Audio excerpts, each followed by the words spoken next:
The robot enters the evacuation room. It scans around and determines that the closest wall is on the right, then aligns to the wall and starts the swiping.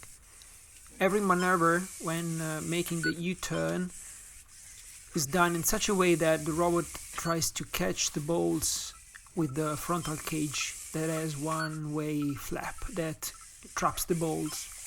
Every time it advances towards the north wall, it checks if some progress was made. Whenever it detects the triangle, it releases any ball it caught. Then performs a last scrape along the north wall, and then it goes back to the evacuation room because it remembers in which lane, horizontal lane, it found it. Now scan again, align along the wall and start the swiping. So the lack of progress is made in this way. The robot, before traveling toward the north wall, measures the distance, then travels, and then measures the distance again. If the distance is the same, within a certain tolerance, it deems that the exploration is over. The triangle can be detected if going north or while swiping horizontally.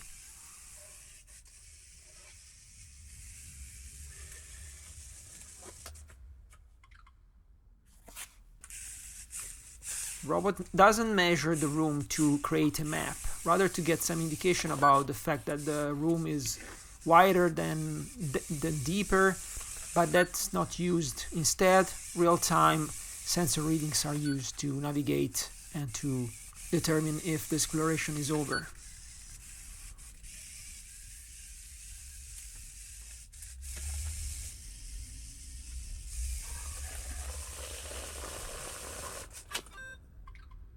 Now the robot enters from the left and it detects that, then start the swiping.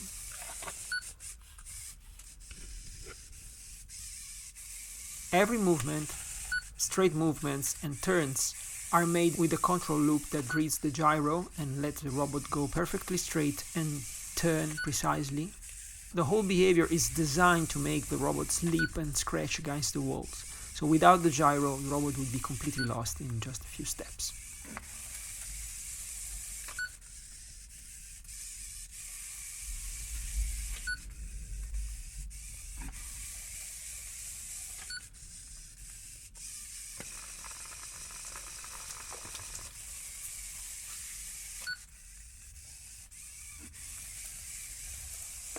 Now it loses all the balls. But now it detects that was the last time, so it tries to go back home and luckily eventually grabs all the balls and delivers them to the evacuation zone.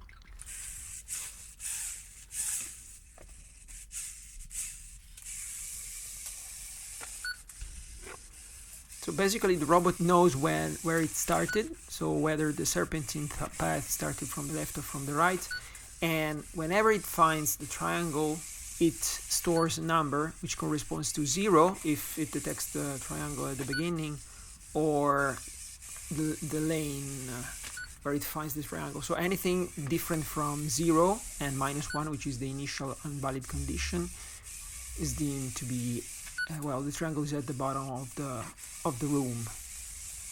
It can navigate to the triangle because whether it is already on the triangle or the triangle is in the same lane but at its shoulder, so it has to spin by 180 degrees and then go back to the evacuation zone.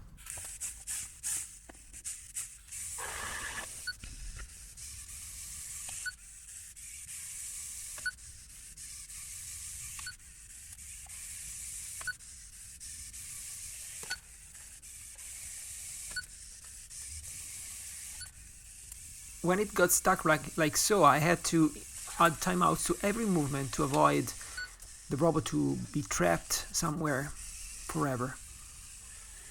Okay, in this case, it's already on the triangle, so it's done.